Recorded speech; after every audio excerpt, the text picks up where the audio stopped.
Dzień dobry from Gdańsk. Today I will tell you a secret of magic spikes that will make you run on the ice as fast as Usain Bolt.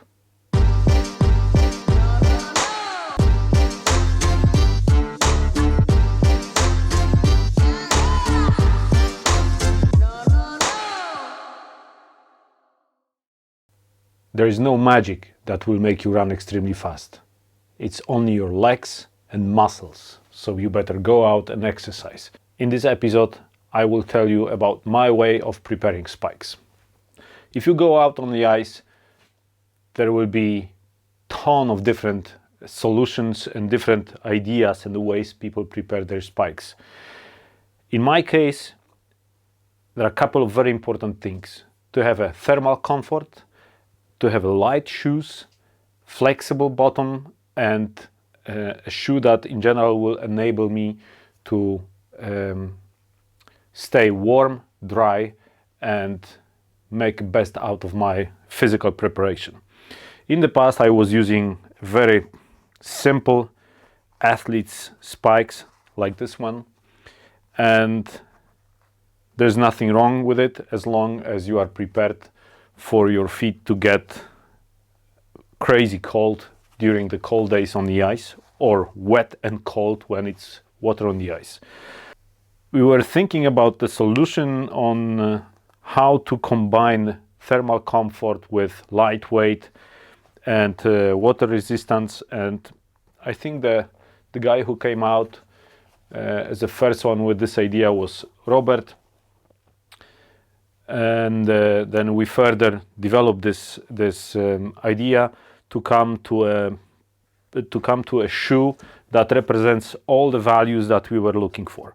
So first of all, we buy a tracking shoe. A tracking shoe is a shoe that is designed to run in the mountains. This shoe is super light and is covered with a Gore-Tex membrane, so it's breathable and water resistant.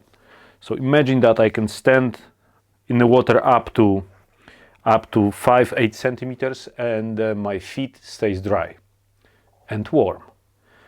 But this shoe itself requires a special modification, and the modification that we do is we buy an athlete's shoe, athlete's spike, and we remove the bottom part of the spike. So we remove this plastic part that holds the sockets for spikes. The sockets are tapped and the spikes have thread on it, so we can thread different length of spikes into one shoe. But in general, what we need from that athlete spike is the bottom part, bottom piece. So we just cut it out, clean, and we take a tracking shoe where we remove this bottom portion of the shoe with an angle grinder. I mean, we don't remove it completely, but we flatten the surface so that we can glue on the plastic part that we remove from the athlete's spike. In this way, in case of my shoe, this portion was removed or flattened, and then I deliver both the tracking shoe and the plastic piece to a shoemaker, and I ask him to hot glue the both pieces together. And the hot glue is needed because you need this joint to be flexible, because your feet will be during the normal walking and running, it has to bend, and when bending you need to have a flexible connection that will allow for stretching and compression if needed. And one very important thing, if you look at my old athlete spike, the plastic part is just 1/3 of the shoe length. And if you take this plastic part and put it on top of the tracking shoe, it will most likely fail very quickly, because the bend happens right here when the plastic part ends.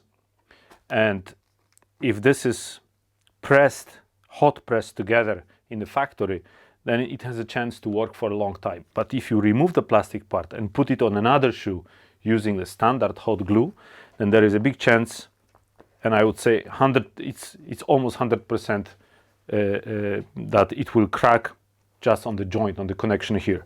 Therefore, as you see, my plastic part is relatively long. That means when my shoe size normally is 42, I'm looking for spikes number 46 or even 48, as big as I can find, with the plastic part reaching at least the middle of the bottom. So the longer, the better. In this case, this is really nice fit, and it's been working for me already a couple of years. No issues whatsoever. This shoe has this plastic part reaching the middle of the shoe, which is pretty much okay.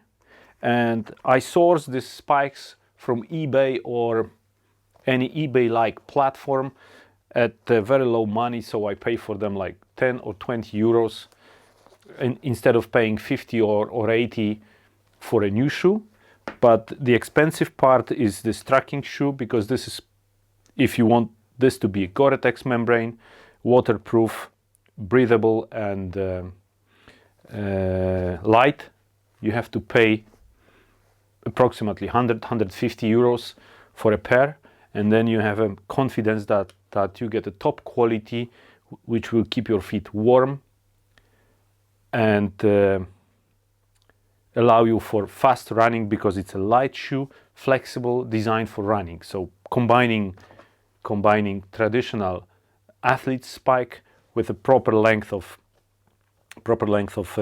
this plastic part with a good quality tracking shoe will give you a thermal comfort, lightweight, waterproofness, and breathability. One more thing, if you install spikes in your shoe, don't go crazy with the length of the spikes. Don't go with extremely long spikes in the center part. You could say that the spikes are split in 3 rows, and if you want to have variable length of the spikes, go with the shortest in the back, medium in the medium, and the longest in the front. Because if you look at how the shoe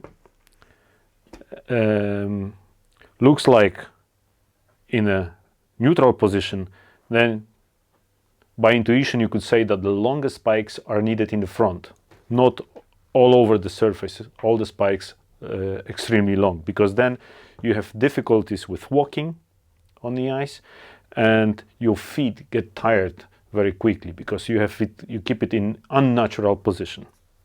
Don't wait a minute. Go to eBay, search for athlete spikes with a long plastic part, challenge your shoemaker to hot glue both pieces together, and enjoy all the benefits that I just introduced. See you on the ice.